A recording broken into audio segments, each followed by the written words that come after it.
네, 지금 우리 꼬비 심야식당이 여름 수련회를 가서 김종섭 주사님이 안 계셔가지고 제가 좀 분주하네요. 자, 우리가 또 이런 상황에 여기에 또 맞게 하나님의 은혜를 말씀을 나누도록 하겠습니다. 자, 오른 본문 중에서 이제 우리는 고린도서로 들어왔고, 고린도서에는 이 은사장이 있고 12장이 은사, 13장이 사랑장, 14장이 부활장입니다. 올해는 이 고린도에 이제 우리가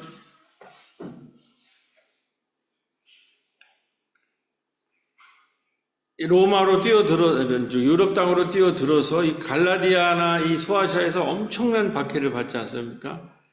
그리고 심지어 예루살렘 교회와 안디옥 교회에서도 이 사도 바울에 대해서 이제 못마땅하게 하면서 모든 후원이 끊기고 또 수많은 그 여러 가지 압박을 받으면서 이제 성령을 보는 거죠. 그때 이제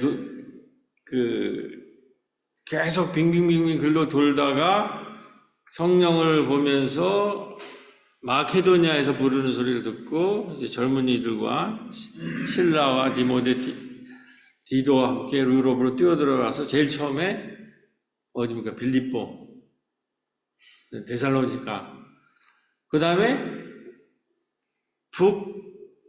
마케도니아가 북쪽이라면 아가야라고 성서해요. 아가야의 고린도에 했는데 거기에 브루스길라 아굴라와 이제 다 합류를 하죠. 여기서. 그런데 이 고린도 교회는 만만치가 않은 거예요.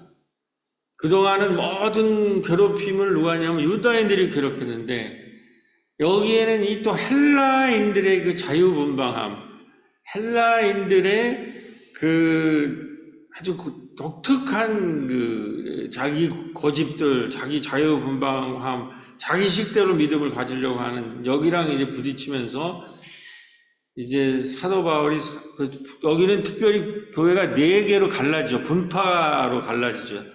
자유적으로 생신앙을 해가지고 이제 나누어지는 거예요. 나는 베드로다, 나는 바울이다, 나는 바울이다, 베드로다, 아니 나는 그리스도파야. 이렇게. 그러니까 여기서 사도 바울이 또 엄청난 이제 이 목회에 이제 시련을 겪은 거예요. 그래서 그게 고린도 1, 2 이제 또 문서적으로 깊이 연구하는 사람은 지난번에 엄준선 이게 4개 문서가 합해진 거다 사실은. 응?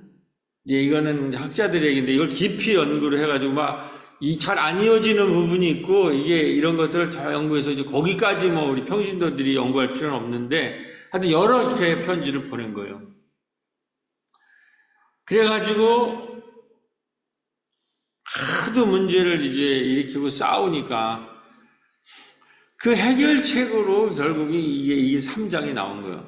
그러니까 그렇게 교회가 바울의 속을 새겼기 때문에 오늘 우리가 이 복음서를 가지고 있고 이게 이제 명약이죠. 우리가 교회에서 서로 잘난 척하고 갈등을 일으키고 이런 거를 치유하는 이거로서 아주 좋은 서신이 고린도서인데 아주 대표적인 긴 것들이죠. 고린도, 로마 이런 게. 그 다음에 갈라디아서 이게 또 바울서적 중에서 가장 유명하고 대표적인 건데 그 중에서도 12장 은사장, 13장 사랑장, 13장 사랑장은 다 알죠. 천사의 말을 해도 사랑 없으면 아무것도 가장 좋은 길을 저도 기대가 됩니다. 다음 주에 어르신들을 모시고 이제 그 설교를 제가 하기 위해서 이제 준비를 지금 하고 있는데 그래서 사랑 없으면 그 찬송들을 보내드릴 거예요.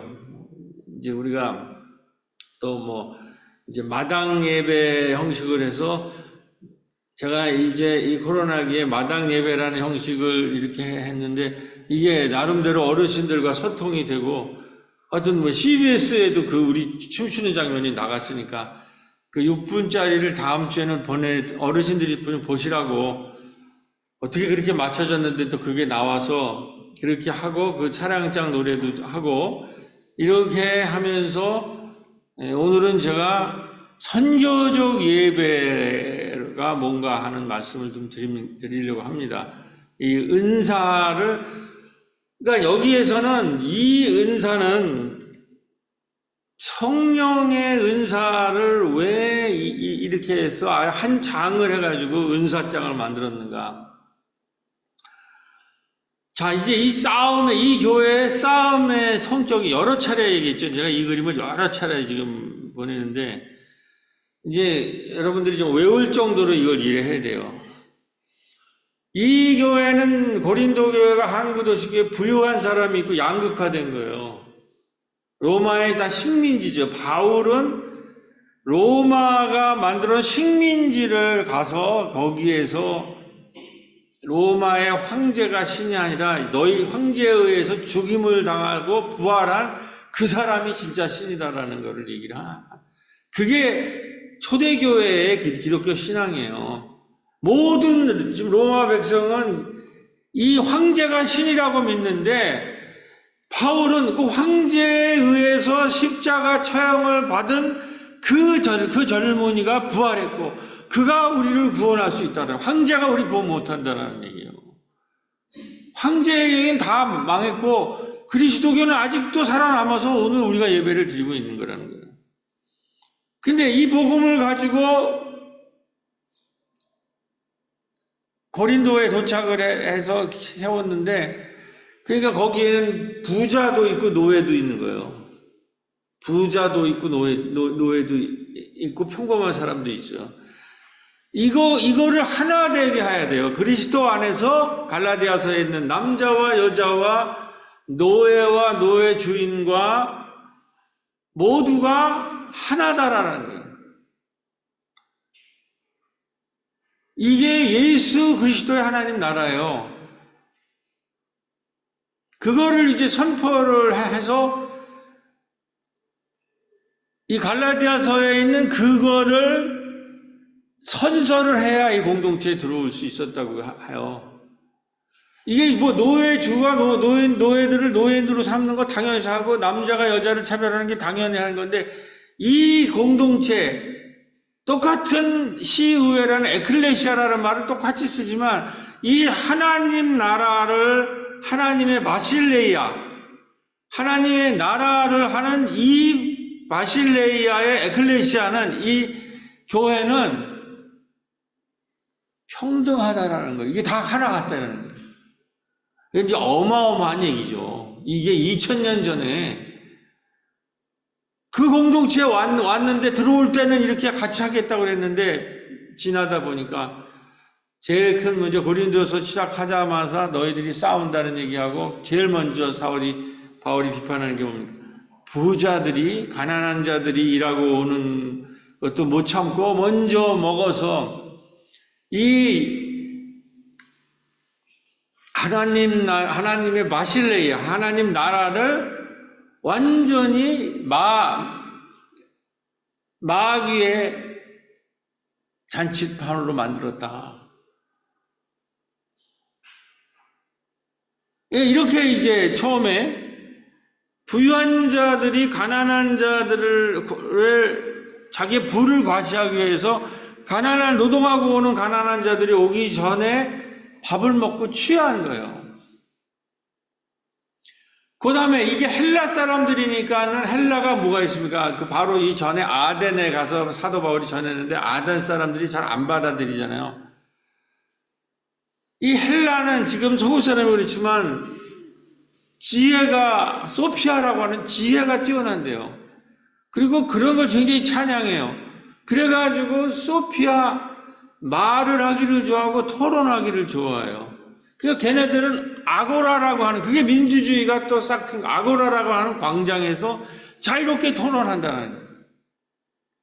여기서 지식을 뽐내던 애들이 또 교회에 와서 이렇게 잘난 체를 하는 거예요. 나는 너를 알고 있다. 그러면서 여러분 잘 아는, 사도 바울은 서신은 잘 쓰는데 말씀은 어눌하다, 막 이렇게 자기들끼리 쑥닥거리는 거예요. 그런데 거기 아볼라라고 하는 헬라의 이런 논증, 이런데 그런 지식이 굉장히 뛰어난 부교역자가 있었던 거예요. 그걸 또 비교해가지고. 그래서 아볼라파가 또 생긴 거예요, 거기서. 그러니까 이게 인간의 속성이라는 거죠. 하나님의 이름으로 우리는 다 같다고 모여 있는데, 결국은 그런 거를 부자는 자기 부를 드러내고, 지식이 좀 있는 애들은 지식을 드러내고, 여성들은 가만히 있겠어요? 여성들은 문제를 일으키죠. 거기에 동방 종교든지 뭐 여러 가지 종교들이 많이 있는데, 여성들이 또 샤머니즘 뭐 이런 게 강하잖아요, 동방 종교에. 여성들이 가만히 있지만, 여성들은 이 성령의 이런 이런 것에 광신적인 이런 것들을 받아들이면서 자기는 성령에 취했다 그러는 거예요. 여성들과 여기 잘난 척하는 놈, 지식한 있는데 잘난 척하니까 이 많이 배우지 못한 사람도 있었던 것 같아요. 여성들은 그리고 그런 거에서 아주 찌들어 있는. 그러니까 여성은 한편으로는 나는 새로운 남자들이 우리는 못 받는 영을 받았다 이렇게 하면서 이 문제가 어떻게 드러나냐면 여성들이 남편과의 잠자리를 거부하는. 우리는 그런 세상적인 이런 부부관계 이런 거 원하지 않다. 우리는 고도의 하나님과 직접 소통을 해가지고 이런 거 있잖아요. 지금 이단이 주로 하나님과 직접 소통했다고, 직접 계시를 받았다고 얘기하는 사람은 무조건 사이비 이단이에요. 그건 사기꾼이라는 거예요. 이제 그런 흐름에서 받고 방언을 하는 거예요. 못 알아듣는 막 방언을. 그건 뭐냐면 여성들과 좀 학식이 떨어진 사람들이 그걸 통해서 지식이 있는 애들이 잘난 척을 하는 것에 대해서 너희들이 지식으로 자랑하려면 우리는 뭔가 새로운 성령을 받았다. 직접, 사이비 이단에 있는 사람이 되게 지적 능력이 떨어지잖아요. 그런 사람이 되게 모여서 방언하고 그러는 거예요. 잠자리를 거부하고 방언을 하고 못 알아듣는 일을 자기까지 하고 자기는 뭔가 특별한 영적으로 너희들보다 지적으로 너희보다 내가 떨어질 줄 모르지만 영적으로 내가 너희보다 우월해. 이러고 싸우고 있었다는 거예요.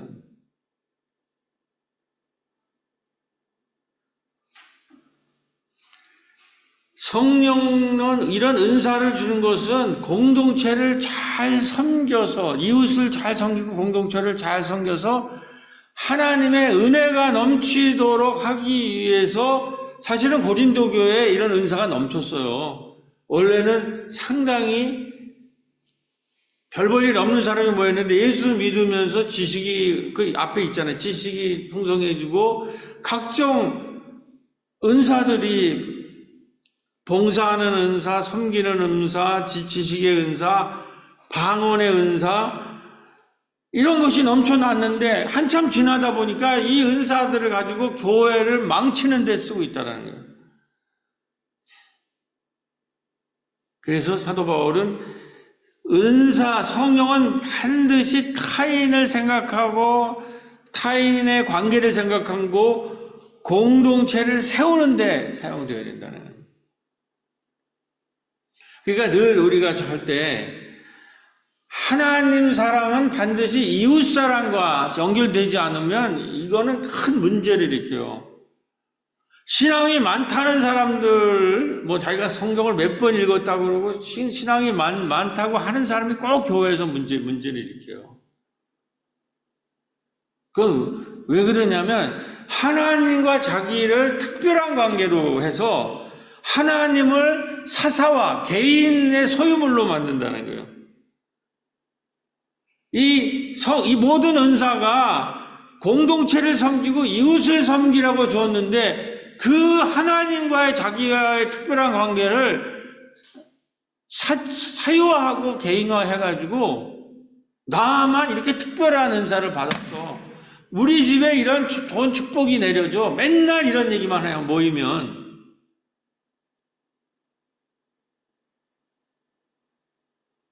지금 정신병자들에 모여 산다고 하는 강남에 있는 교회들의 이 권사들 이런 분들은 모여서 맨날 하는 얘기가 우리 애가 어디 외국에 어느 대학에 들어가 우리 집이 하나님 믿고 어떻게 부동산이 넓어져. 한참 지나면 결국 어디 땅 샀는데 집값이 올랐어. 근데 이게 지금 그게 잘 안 통하게. 이런 식으로 된다는 거예요. 이게 이 사람들이. 그 은사와 모든 신앙이 이웃과 타인 공동체를 섬기는 것으로 하지 않으면 전부 개인화되고 사사화된다는 거예요. 그래서 공동체의 암덩어리가 된다는 거예요. 굉장히 그런 신앙은 위험하다는 거예요. 이웃을 향하지 않는 교회는 그렇기 때문에 반드시 싸움이 일어나는 거예요.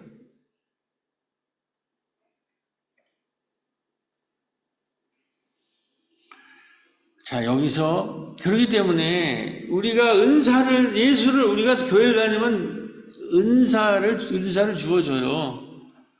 이게 고린도 교회들 그 은사 이게 우리가 특권이죠. 근데 그 은사를 내 것으로 소유해서 우리 집이 잘 살고 우리 교회가 커지고 내가 잘 되고 이렇게 하면 안 된다는 거죠. 이 은사는 공동체를 섬기고 공동체를 넘어서 이웃을 섬기고 마을을 섬기는 거로 전환되지 않으면 썩는다는 거예요. 그래서 암덩어리가 돼서 이 고린도 교회 같이 분열이 일어난다는 거예요. 그래서 여기서 제가 두 가지 말씀을 드리려고 합니다.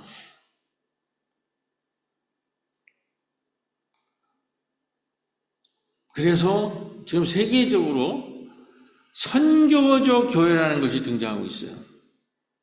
미셔널 처치.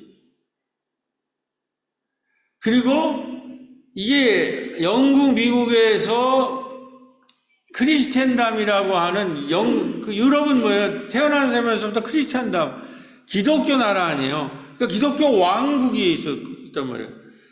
그러니까 이런데 이 사람들이 기독교 왕국에 살다가 보니까 교회만 알지 이웃이나 사회를 모르고 있어요. 그래가지고 지금 서구 기독교가 완전히 무너지기 시작을 해서 선교학자가 인도 선교사로 나간 뉴 비긴즈라고 하는 사람이 선교적 미셔널 처치라는 개념을 얘기했습니다. 그 개념, 우리 신학교 다니는 사람들 요즘 선교학과 다니면 전부 보수적인 교회도 선교학 교수는 전부 미셔널 처치를 배워요. 그리고 그 선교학 교수들이 우리 교회를 그렇게 좋아해요. 침신대들도 보내셔요. 침신대는. 내가 그때 깜짝 놀랐어요. 그 침신대 학생들이 와가지고 우리 교회에 와서 하는데 나는 침신대 교회가 상대적으로 좀 보수적이라서 어떻게 우리 교회를 알고 왔냐. 그러니까 그 교수님은 선교학회 회장도 하고 굉장히 이제 깨인 분들이 학생들이 뭐냐면 한국 최초의 선교적 교회 그렇게 얘기했다고 제가 그렇게 믿는 건 아니지만 이렇게도 하여튼 여기 서울장신 장신대 모든 대학에서 선교적 교회 하는 교회로 우리 교회를 학생들을 보낸다. 근데 선교적 교회라는 게 뭐냐? 우리 교인들이 한번 이거 꼭 기억을 해주세요. 우리가 생각하면 교회가 잘 세워지고 교회가 여유가 있은 다음에 힘이 생기면 선교한다고 생각을 하잖아요. 그게 아주 잘못된 생각이라는 거예요. 교회가 사람이 모여지고 교회가 세운 다음에 힘이 있어서 그 힘이 있어서 세상에 나가서 이웃에게 선교하는 게 아니라 교회는 그 출발부터 선교를 하는 거고 선교하는 과정에서 교회가 생겨야 된다는 거꾸로 됐다는 먼저 선교를 할 때에 그 힘으로 교회가 탄생한다는 거예요. 그래서 유명한 말이 있습니다. 바울을 갖다가 어떻게 얘기하냐면은,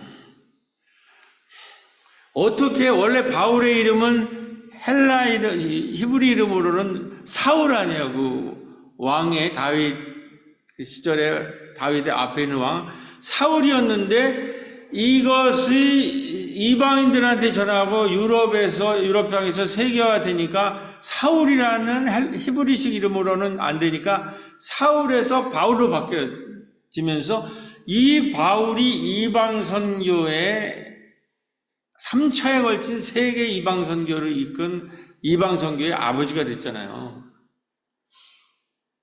근데 어떻게 사울에서 바울로 됐냐, 그 얘기를 하는데,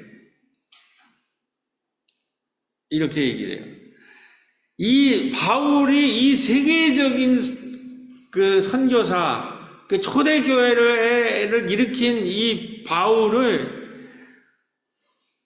키프로스로 출발하는 항해 선박에 타면서부터 이 모든 일이 시작이 됐다는 거예요.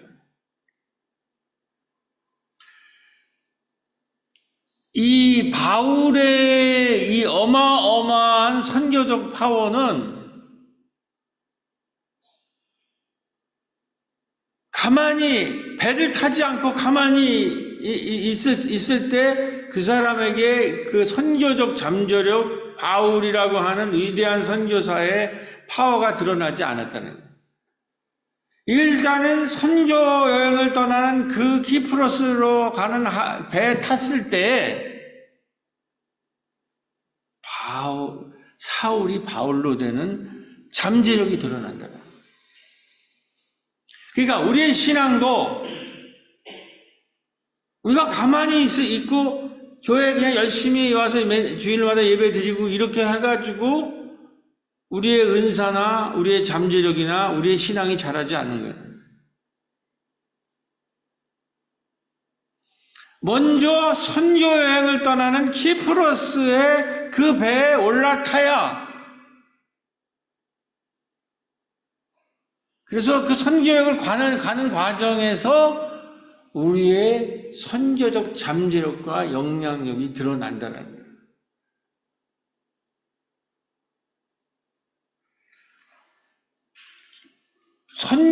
교회가 먼저 있고 교회가 힘이 있어서 선교하는 것이 아니라 먼저 선교할 때 교회가 되듯이, 우리의 신앙도 먼저 우리가 신앙의 배, 키프로스로 가는 신앙의 선교의 배를 탈 때 우리의 신앙이 발견되고 우리의 잠재력이 발견되고 우리의 신앙이 완성된다는 거예요. 그래서 유명한 말이 있죠. 배는 항구에 머물 때 안전합니다.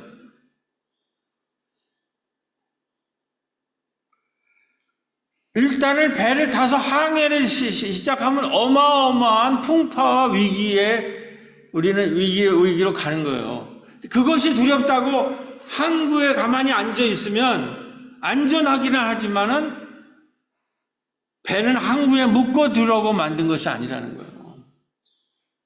우리가 하나님이 우리를 부르실 때는 가만히 교회에다 앉아서 예배의 말씀만 듣고 그걸로 끝나라는 게 아니에요. 배가 항구를 출발하듯이 새로운 세계를 향해서 출발을 해야 된다는 거예요. 그래서 먼저 선교의 배를 탈 때, 키프로스로 가는 항해 배를 탈 때,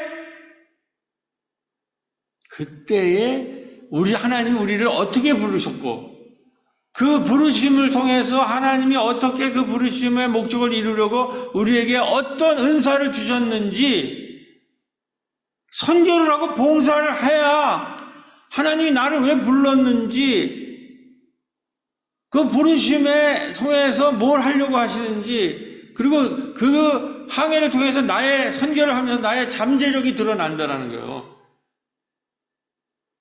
사울이 가만히 키프로스 배를 타자고 가만히 있으면 사울 그대로 있을 거예요.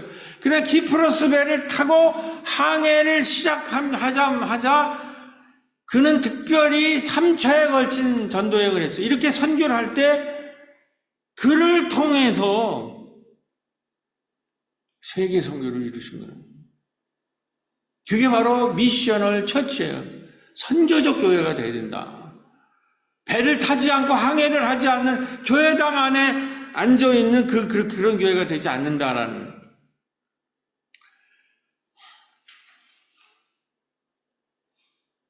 우리 약대동의 동역자이신 임종환 교수님이 그 주치의라고 하는 홈페이지를 하는데, 거기 보면 그분은 아주 쉴 새 없이 움직이는데 그 사이에 모든 정보들을 올리는데 저한테 굉장히 도움이 많이 되고 공부가 많이 돼요. 그래서 제가 아예 딱 걸어놓고 가끔씩 어떤 소식이 있나 이렇게 들어가서 보는데, 이번에 거기에 한국일 교수님, 우리 잘 알죠? 우리 교회 거의 멘토. 한국일 교수의 설교, 6월 23일 문어교회에서 이게 한국일 교수께서 마을 공동체를 섬기를 강조하는 설교를 통해서 한국교회 새로운 도전을 하고 계십니다. 이러한 설교가 많이 전파되길 기원합니다. 하고 올려놓으셨더라고요. 그래서 보니까 오늘 이 설교랑도 좋고 굉장히 유익해서 제가 거기에 요약을 좀 해서 드리겠습니다. 지금 이 평생을 사실 마을 교회를 연구한 거죠. 그래서 지금 은퇴하셨어요. 근데 그 양평에 의료사업 하는 또 운동에 지금 참여를 해가지고 거기에 재정부장을 지금 감당. 그래갖고 너무 애를 써가지고 지금 50견이 걸릴 정도로 이제 늙은 교수님이, 이제 은퇴한 교수님이. 그런데 이 문호교회 가서 이렇게 설교한 거예요. 오병이어 사건을 이제 하는 거예요. 오병이어 사건을 하는 거는, 예수님은 이제 우리의 교회 언어로 하면 마을에서 쫓겨나가지고 들판에서 설교를 하실 분이 없게 되잖아요. 그래서, 그런데 이 전부 마을이라는 안전정 공간에서 쫓겨난 무리들이 따라다니는 거예요. 그러면 설교나 가르침이 끝나고 난 다음에는 이 배고픈 무리가 그대로 있는 거예요. 그러니까 예수님이, 야, 저 사람들을 좀 먹여라. 너희가 빵을 주라. 이렇게 하니까 거기 3가지 종류의 신앙이 나오는 거예요. 그게 제자들이에요. 첫 번째 무리는 분리형 신앙을 가지고 있는, 우리나라 교인들에게 대표적인, 빵을 주는 거는 우리가 왜 저 사람들한테 빵을 줘야 됩니까? 우리 신앙이라고 하는 거는 영적인 것만 가리키는 거지, 영적인 세계를만 관여하는 거지, 저 사람들에게 우리가 빵을 주는 거는 육적인 얘기고 세상 얘기고, 우리가 그런 거 상관할 필요도 없고, 우리가 할 필요도 없어요, 의미도. 이렇게 빵을 먹는 것과 신앙을 분리하는 거예요. 이게 대부분의 영과 육을 분리하고 세상과 교회를 분리하는 거예요. 그러니까 이 사람들은 예배 안에서 예배만 드리지 선교를 하죠. 선교라고 하는 배 타지를 않죠. 그리고 이분들이 하는 거는 전부 봉사 수준이에요. 선교라고 하는 것은 아니라 그냥 봉사, 우리가 하다가 남는 것도 그냥 나눠주고, 그것도 필요하죠. 근데 이것이 예수 사역의 핵심이다. 영적 말씀도 들을 뿐만 아니라 배고픈 사람들에게 떡을 주는 거, 떡을 베풀고 나누는 거, 사회 정치적이고 우리의 살림의 문제들, 이거로 우리가 왜 가능해요? 그러니까 이런 신앙을 가진 목사나 교인들은 굉장히 편안해요. 세상에 구질구질하고 힘들고 이런데 관여 안 해도 되잖아. 그건 우리 일이 아니야. 우리는 죽어서 천당 가고 여기서 좋은 일 하다가 여기서 구질구질하지 않고 영적인 아름다운 얘기 잘 듣고 영적인 육식을 많이 듣고 또 봉사도 좀 하다가 죽은 다음에 천당 가면 되는 거야. 그게 예수지. 왜 예수님한테 저 사람들의 먹는 문제, 사회정치적인 문제, 생활의 문제, 삶의 문제를 영적인 거 말고 구체적인 구질구질한 얘기를 우리는 관계할 필요 없어. 이게 대부분의 신앙인들이 이게 불리형이라는 거예요. 그러니까 이러한 신앙으로서는 선교적 교회가 불가능한 거예요. 본인들은 봉사도 편하죠.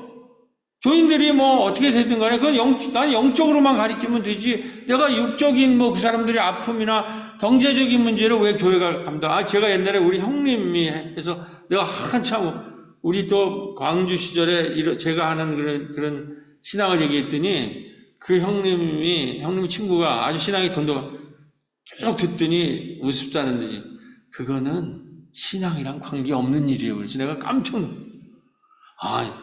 저는 원래부터 좀 진보적인 신앙을 가졌어요. 이렇게 신앙생활하나, 이렇게 편하게 신앙생활.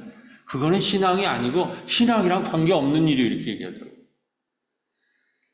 두 번째 유형이 현실주의자들이 있다는 현실주의자.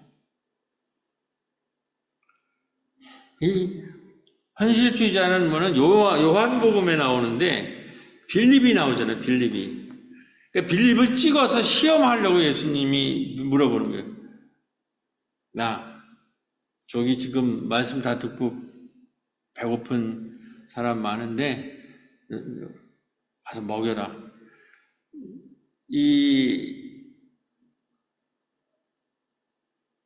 마태복음에는 아주 강조해서 너희들이 먹여라라는 말을 하고 있다는 거예요. 이게 제자들이 말을 안 듣는 거예요.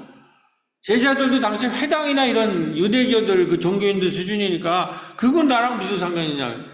빌립이 아주 이제 이런 사람이 많아요. 저 사람들이 이제 얼마나 많은데 200데나리온이나 있는데 저렇게 많은데 200데나리온으로도 못 먹여요. 이렇게 현실적인 얘기를 하는 거예요.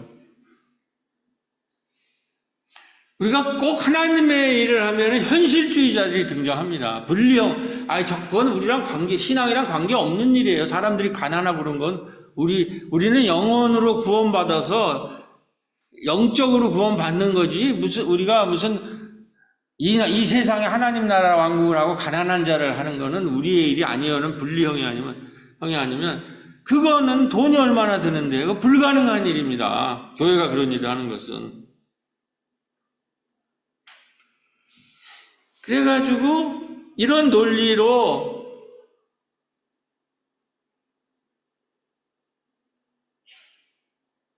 지금 우리가 닥쳐있는 물질적, 환경적 조건 안에서만 우리는 그 일을 할 수 있다라고 하는 현실이라는 걸 우리가 무시하면 안 되죠. 현실이라는 걸 받아들이지만 현실이라고 하는 그 조건에 그 제한에 완전히 빠져가지고 그 이상의 상상을 하지 못한다는 거죠.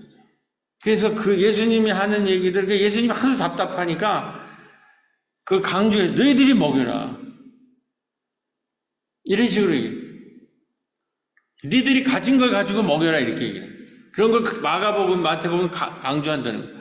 근데 꼭 현실적으로 불가능합니다. 이런 현실주의가들이 등장한다는 거예요. 근데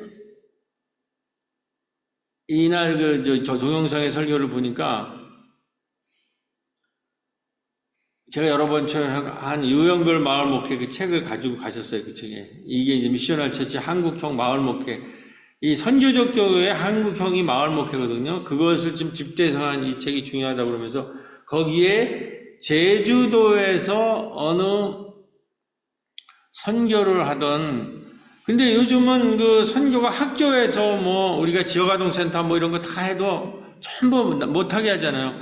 그러니까 이 사모가 옛날에는 우리가 봉사하고 아이들 봉사하는 것 중에서 하다가 보면 전도의 길이 있고 학교에도 할 수도 있고 우리가 무슨 어린이집 지역아동센터 도서관 그런 걸 통해서도 할 수 있는 이 틈새가 벌어졌는데 지금 그런 거를 국가에서 예산을 주고 또 그러면서 금지를 시킨단 말이에요. 그러니까 이 사모가 조그만 교회 사모인데 완전히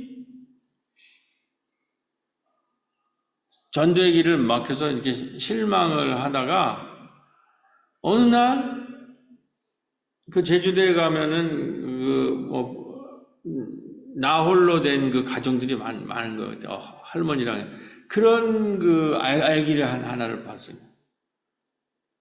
그 조그만 아기를 보면서 저 애들을 돌봐야 되겠다 하면서 사모가 하는 지역아동센터 또 뭐 우리가 하는 거 똑같이 도서관 이런 거를 통해서 그 아이를 돌보기 시작하니까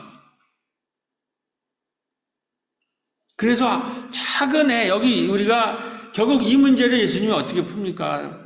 우리랑 관계없어 현실적으로 안 되라고 할 때 예수님이 가장 작은 애가 갖고 있는 도시락이 뭐예요? 빵도 섞여 물고기 2마리 그거를 딱 들어서 작은 아이의 가지고 있는 거 가지고 떡을 떼니까 5천 명이 먹고 12광주리가 남는 기적을 베풀잖아요. 그러니까 빌립보의 얘기랑 완전히 다른 얘기가 나온다. 그게 지금 한국의 작은 마을교회에서 일어나고 있다는 거예요. 그 사모가 그 조그만 애를 하나 돌봤을 때에 그 돌보다가 보면 또 다른 길이 열리는 거예요. 그거를 한 아이를 잘 돌보면 그리고 그걸 또 다루면 그 뒤덮개에서 또 다른 이야기가 펼쳐진다는 거예요. 모든 작은 마을 교회들은 교인 수와 교회의 재정은 작지만 할 수 있는 것부터 작게 시작하여서 그 작은 빵 5개와 물고기 2마리가 첫 지진볼이 되어서 5천 명이 먹고 12광주리가 남는 마을 교회의 기적을 일으킨 교회들이라. 이게 선교신학자로 이거 참 잘 정리해서 저는 뭐 여러 차례 그러니까는 처음 교회 개척하고 지금 다 교회에서 다 나가고 청년들은 텅텅 비고 교회 예배당은 텅텅 비는데 이런 데서 어떻게 할 거냐. 옛날처럼 교회가 큰 교회가 되는 건 이미 탈교가 끝났다는 거예요. 그럼 작은 교회 목사들은 지금 어떻게 할 거냐. 가장 작은 것, 할 수 있는 거를 시작해야 돼요. 근데 꼭 문제가 되는 거는 거기 우리 교인 수가 얼마 안 되는데 우리 교회 재정이 없는데 이런 현실주의적 세계가 자꾸 막는다라는 거예요. 작은 거 할 수 있는 거로부터 시작을 하면은 다음 일이 생각이 난다는 거예요. 그리고 또 그걸 하면 그또 다음 일이 또 난다는 거죠. 그래서 빵 5개 물고기 2마리도 5천 명을 먹고 12광지가 남는 그거를 체험하는 거예요. 우리 약대동의 새로운 교회에 지금 모든 이거는 다 이렇게 된 거예요. 이걸 선교신학적으로 정리를 한다는 거예요. 그러니까는 우리가 가진 작은 것들을 내놓고 나눌 때 하나님께서 우리에게 어떤 기적을 일으키는가를 아는 교회들이 바로 성령의 교회들이에요. 그러니까 성령의 역사를 현실주의라는 거로 자꾸 제한하지 마시라는 거예요. 자기 안에도 은사가 있는 거예요. 근데 자기가 지금 작다, 난 가진 게 없어, 아는 것도 많지 않아, 우리 교회 작아, 재정도 없어. 이런 식으로 우리 교회의 미래와 우리의 미래를 자꾸 제한하지 말라는 거예요. 성령이 역사하는 걸 경험하세요. 성령이 아무리 작은 거 빵 5개 물고기 2마리로도 5천 명이 먹고 12광주리가 남아요. 완전히 빌립과는 반대의 사건이 일어나고 있다는 거예요. 그렇기 때문에 마을 교회는 선교적 마을 이 성령을 의지하고 성령을 믿으며 바울처럼 키프로스로 가는 그 배에 올라타야 된다는 거예요. 먼저 선교를 할 때 교회가 탄생하고 먼저 선교를 할 때 우리의 신앙이 탄생하는 줄로 믿습니다. 우리 있는 것 갖고 하는 게 아니에요. 우리 교회가 작아, 우리 교회 재정이 없어. 이런 거로 우리 교회의 미래를 여러분들이 디자인하면 안 돼요. 이건 완전히 이 빌립과 같은 세계관으로 우리 교회의 미래를 여러분들이 설계하면 안 돼요. 저는 이제 여러분을 떠나는 사람이기 때문에 2년 후에 이걸 강조해서 말씀드려야 돼요. 이 빌립이 우리 교회를 움직여서는 안 된다는 거예요.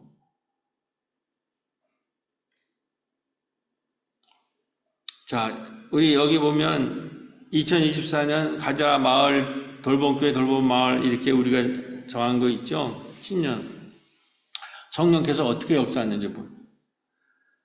이렇게 했을 때 사실 우리 교회가 지금 지금 코로나 이후에 이 돌봄 마을 전체를 이게 어떻게 감당하겠어요?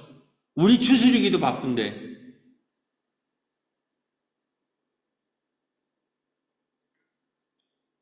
워낙 우리는 마을 일을 했으니까 음성 들리는 대로 했어요. CBS가 취재를 하고 지속협에서 돌봄마을, 돌봄교회, 돌봄마을이 시작이 되고 장신대에서 통합 돌봄마을을 소개해달라고. 그래서 약대동에서 이게 나오니까 서울시에서 고독사 제로가 나와가지고 이 양쪽이 지금 통합이 돼서 종교연합회의 이 흐름으로 전국적인 흐름에 연결이 되기 시작을 해요, 이게.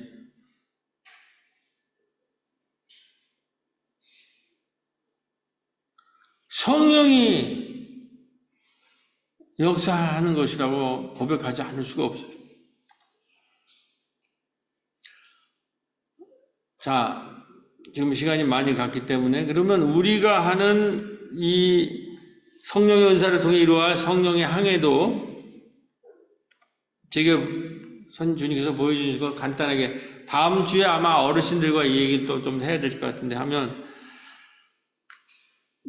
지금 우리가 돌봄 마을로 정했는데 이 돌봄에 대한 오해가 있다는 거예요. 돌봄은 여성이 잘한다. 돌봄은 가족의 문제다. 돌봄은 개인적인 영역이고 가족의 영역이지 사회적으로 해결할 수 있는 것이 아니다. 이게 우리들의 여태까지 생각이고 돌봄은 그럼 여자들이 하는 거고 가족들이 알아서 할 일이지. 근데 이미 일본의 돌봄의 서야라는 책에 일본의 여성이 이게 제일 유명한 요즘의 히트지. 이미 돌봄은 가족에서 돌봄을 하시는 것은 이미 사회로 넘어가고 있다는 거예요. 그래서 돌봄의 사약, 돌봄 민주주의라는 책이 나오고 있어요. 지금 다음 주에 어르신과 좀 자세히 하려고 하는데 짤막하게 얘기하면은 지금 우리의 노인이 고령화세 노령이 어떻게 되느냐. 노인 돼가지고 아프잖아요. 그럼 모든 노인들은 희망은 요양소에 병원에 입원해요 하면서 언젠가는 집으로 돌아가겠지라는 희망을 갖고 다 병원에 요양소에 입원하는데 거의 집으로 돌아가는 확률이 없어요. 못 돌아가요. 병원에 입원하고 나서는 그 다음에 집으로 못 들어가고 병원에서 다 죽어요.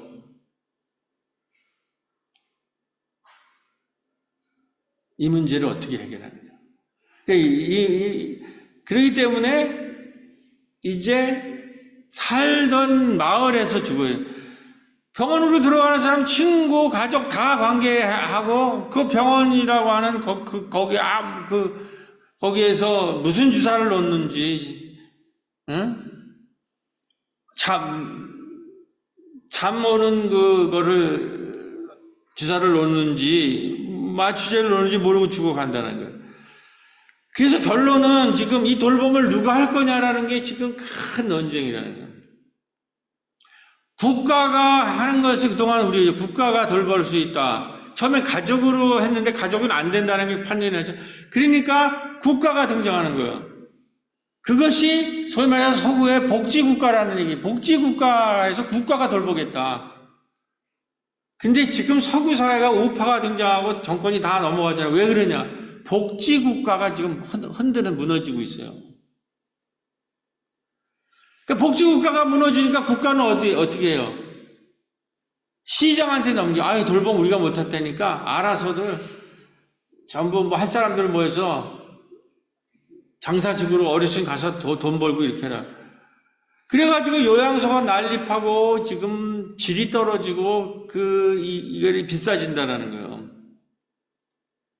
단가가. 그래서 나온 것이 복지국가도 무너지고 시장에 맡겼더니 엉망진창이더라. 누가 해야 되냐? 국가도 아니고 시장에도 실패하고 결국은 공동체가 돌봐야 된다. 공동체가 돌봐야 친밀하고 자유로우고 열리고 호혜적이고 관계적이고 사회적이고, 그렇기 때문에 공동체가 이미 가족 공동체는 끝났기 때문에 마을이 남아있다. 돌봄교회, 마을에는 교회가 있다. 돌봄교회, 돌봄마을. 마을이 나서고 교회가 나서야 된다. 이 얘기가 왜 나오냐면, 시장 중심의 일본의 돌봄은 큰 문제를 일으켜요. 개호라는 거. 3D 업종으로 보는.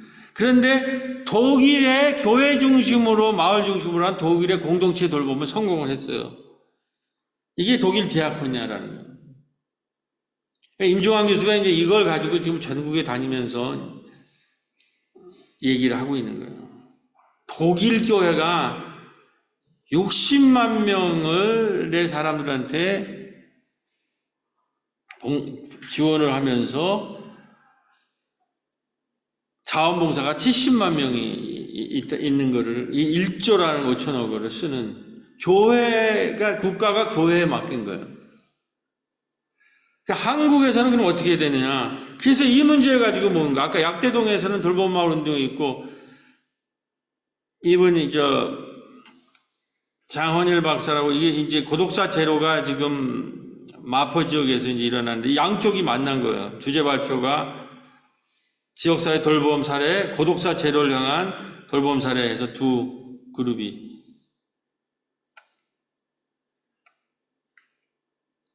이렇게 해서 이제는 핵심이 뭐냐면, 돌봄 위기에 대한 마을에서 공동체 돌봄은 마을교회와 마을 단의 종교협의회를 요청한다. 마을에 있는 종교협의회, 기독교뿐만 아니라 카톨릭, 원불교, 이런 모든 것이 있는 교인들이 돌봄 마을에 참여를 해서 어르신들도 돌보고 청년들도 돌보고, 그리고 자기 일자리도 만들어 나가고, 이걸 하지 않는 한 지금 이 고령화 시대에 돌봄의 위기를 극복할 수 없다는 거예요. 근데 이것이 이 복지국가, 유럽의 선진국의 복지국가가 무너진 이후에 돌봄의 사회학, 돌봄의 민주주의, 돌봄 민주국가, 이런 격으로 정리가 되고 있다는 거예요. 그러니까 지금 우리가 하고 있는 일이 이게 간단한 일이 아니라는 거죠. 자, 이 일을 하기 위해서 제가 아까 그랬죠. 우리가 마당 예배라고 해서 주민들과 어르신들을 모시고 두 번째 주는 완전히 축제로 하는, 식사도 대접하고 어르신들이랑 춤도 추고 마당 예배가 되는데, 이것이 굉장히 중요하다는 것을 생각하고 좀 연구를 해봤어요. 이게 지금 선교적 교회, 마을교회로 가는 것이 우리 새롭게 앞으로의 미래다.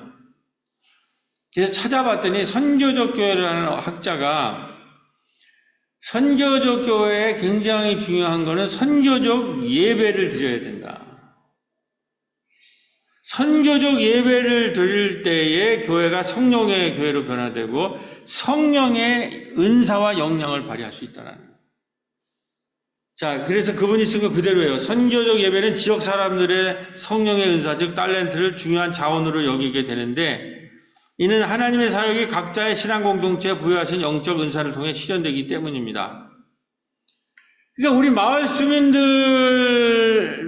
있는 우리 교인들뿐만 아니라 은사를 우리가 불러내야 되는 거예요. 근데 이 은사를 불러내는 핵심이 예배를 통해서 돼야 된다는 거예요. 이제 우리는 예배를 통해서 마을 주민을 만나는 마당 예배가 이미 이 두 번째 주는 있잖아요. 근데 거기에 있어서 우리뿐만 아니라 마을 주민들에게도 성령의 은사를 불러내고 그 성령의 은사로 마을을 돌보고 섬길 수 있도록 해야 된다는 거예요. 그럴 때에 성령의 교회가 된다는 거예요. 그러면서 이 사람은, 이 학과는 이렇게 얘기해요. 우리 오늘날 교회의 약점은 그 메시지가 균형을 상실하고 교회 자체 혹은 성도들의 필요에 부응한 선교에 머문다는 거예요. 왜 그러냐면, 왜 모든 목사들의 설교가 교인들만을 향해서 있느냐? 교인들이 물건 사듯이 소비자이기 때문에 이 소비자들의 마음에 안 들면 교인들이 떠나가게 되면 이게 교회가 망하잖아요.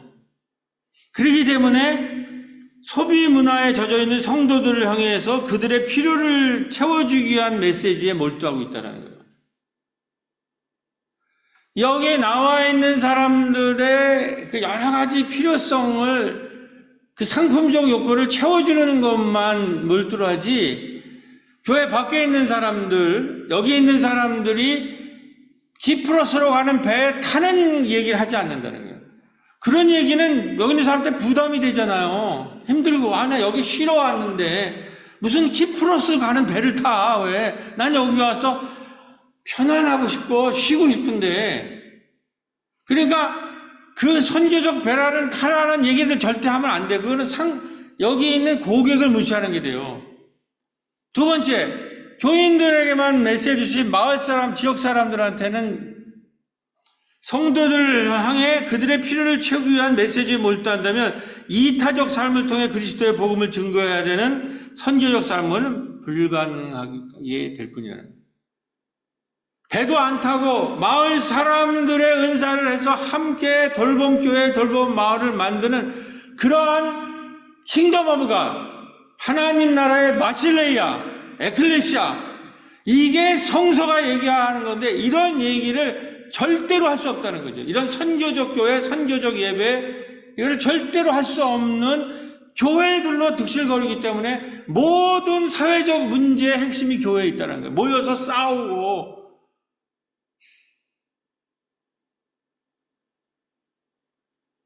배가 존재하는 것이 가만히 귀한 것이 아니라 거친 바다로 위험을 무릅쓰고 항해를 출발하는 것처럼 선교적 교회와 마을교회들은 지금 성령이 어떻게 도래하고 역사하는지를 깨닫고 우리의 미래를 결단해 나가며 하나님 나라의 도래를 증거해 나가는 새로운 교회 교우들이 되시기를 주님의 이름으로 기도드립니다. 네, 여기서 마치겠습니다. 다 같이 기도, 여러분들이 음미하시고 시간이 너무 그렇기 때문에 자, 다 같이만 읽고 오늘 예배를 마치겠습니다. 맨 밑에 무더위와 장마 한가운데도 다 같이 무더위와 장마 한가운데서도 성령의 인도하심으로 진정한 안식이 회복되는 계절이 되길 바라오며 이 모든 말씀 우리 주 예수 그리스도 이름으로 간절히 기도드렸습니다. 아멘.